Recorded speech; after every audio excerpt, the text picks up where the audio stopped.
విజయవాడ నగరంలో అర్ధరాత్రి వేళ ఇద్దరు యువకులు నడి రోడ్డుపై హైడ్రామా సృష్టించారు. సినిమా యాక్షన్ సీన్లను తలపించేలా తార్ చీపులతో బీభత్సం సృష్టించారు. ఓ యువతి విషయంలో రోహిత్, ఓం అనే ఇద్దరు యువకులు పటమట హైటెన్షన్ 100 అడుగుల రోడ్డుపై బాహాబాహికి దిగారు. తమ వద్ద ఉన్న తార్ చీపులతో ఒకరినొకరు ఢీకొట్టు రోడ్డుపై తీవ్ర కలకలం రేపారు. కేవలం ఢీకొట్టడమే కాకుండా నడి రోడ్డుపై రాడ్లు తీసి జీపుల అద్దాలు పగలగొడుతూ వీరంగం సృష్టించారు. వీరి హంగామాతో స్థానికులు, వాహనదారులు తీవ్ర భయాందోళనకు గురై పరుగులు తీశారు. సమాచారం అందుకున్న పోలీసులు ఘటనా స్థలానికి చేరుకునే లోపే ఒకరు పరారయ్యారు. అయితే రాత్రి సమయంలోనే బొల్లా ఓం అనే యువకుడిని పోలీసులు అదుపులోనికి తీసుకోగా లింగంనేని రోహిత్ ప్రస్తుతం పరారిలో ఉన్నాడు.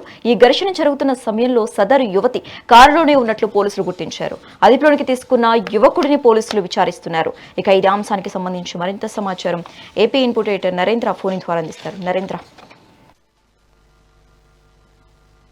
ఏదైతే విజయవాడలో నిన్న అర్ధరాత్రి సమయంలో ఇద్దరు యువకులు పెద్ద ఎత్తున బేవతో సృష్టించారు. పడమట హైటెన్షన్ వైపు ఉన్నటువంటి రోడ్డు ఏదైతే ఉందో 100 అడుగుల రోడ్లో కార్ పీపుల్తో ఒకరినొకరు ఢీకొట్టుకుంటూ భయానక వాతావరణం సృష్టించారు. ఇది ఒక పెద్ద సినిమా సీన్స్ తలపించే విధంగా కూడా ఆ సమయంలో అక్కడ వాతావరణం ఉంది. ఒక్కసారిగా 2 జీబులు ఎదురెదురుగా వచ్చి గుద్దుకుంటున్నటువంటి సమయంలో అక్కడ ఉన్నటువంటి స్థానికులు, వాహనదారులు ఒక్కసారిగా భయంతో పక్కకు పరుగులు తీశారు. కొంతమంది అయితే వాళ్ళ వెహికల్స్ అక్కడ రోడ్డు మీద వదిలేసి పరుగులు పెట్టారంటేనే అక్కడ ఎలాంటి వాతావరణం ఉందో మనం అర్థం చేసుకోవచ్చు. ఇదంతా కూడా ఒక యువతి కోసమే ఈ యాక్షన్ సీన్ అంతా కూడా నడిచింది అనేది ప్రస్తుతం మనకు అందుతున్నటువంటి సమాచారం. ఒక యువతి కోసం ఇద్దరు యువకులు వాళ్ళ కార్లతో ఢీ కొట్టుకున్నటువంటి విధానం. ఆ సమయంలో ఇదంతా కూడా ఈ 2 కార్లు ఎదురెదురుగా ఢీ కొట్టుకుంటున్నటువంటి సమయంలో ఒక కారులో ఆ యువత కూడా ఉన్నట్లు సమాచారం. మొత్తంగా దీనికి సంబంధించి పోలీసులు కూడా ఇద్దరు యువకుల్లో ఒకరు పోలీసులు అక్కడికి చేరుకునే సమయానికి పరారవడంతో ఒకరిని అదుపులోకి తీసుకున్నారు. వాళ్ళ నుంచి ఏదైతే మనకు అందుతున్నటువంటి సమాచారం మేరకు లింగంనేని రోహిత్ అనేటువంటి వ్యక్తి పరారీలో ఉన్నట్టు తెలుస్తుంది. దాంతోపాటు ఇంకో కారుకు సంబంధించినటువంటి ఓనర్ బొల్లా ఓంని ఇటు పోలీసులు అదుపులోకి తీసుకొని నిన్న రాత్రి పోలీస్ స్టేషన్ కి తరలించారు. ఈ లింగంనేని రోహిత్ కోసం కూడా పోలీసులు అతన్ని అదుపులోకి తీసుకునేందుకు ప్రయత్నిస్తూ ఉన్నారు.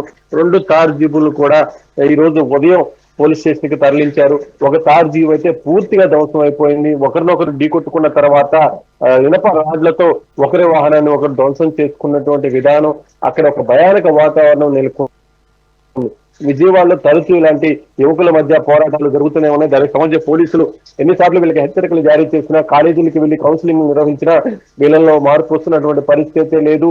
అటు బందర్ రోడ్ లోనో లేకుంటే ఇటు పెద్ద పెద్ద బిఆర్టీఎస్ రోడ్ లోనో లేకుంటే పెద్దగా విశాలంగా ఉండేటువంటి రోడ్లు అయితే ఉన్నాయో ఆ రోడ్ల మీద ఇలాంటి విన్యాసాలు జరుగుతూనే ఉన్నాయి. ఇలాంటి యాక్షన్ సీన్స్ రిపీట్ అవుతూనే ఉన్నాయి. పోలీసులు ఎంత నిఘా పెట్టినప్పటికీ ఈ విధంగా ఇక్కడ జరగటం, దాంతో పాటు అక్కడ రెగ్యులర్ గా రద్దీగా ఉండేటువంటి రోడ్డు కావడంతో చాలా మంది ఆ రూట్ లో వెళ్లేటువంటి వాహనదారులు కూడా ఒక్కసారిగా ఏదైతే ఈ యాక్షన్ సీన్ చూసి భయపడిపోయారు. ఏం జరుగుతుందో అర్థం కాక అంతా కూడా పక్కకు పరుగులు పెట్టినటువంటి పరిస్థితి.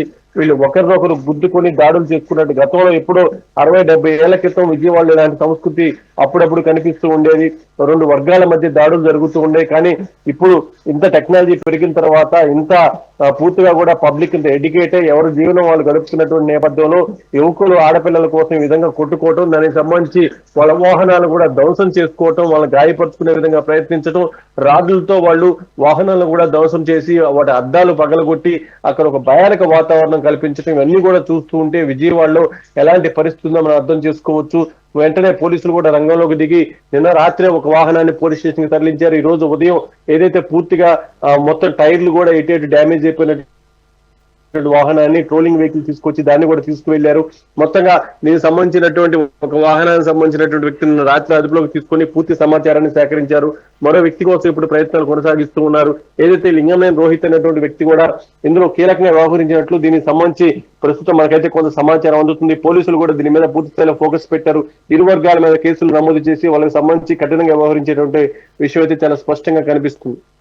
Right, thanks for the updates Narendra.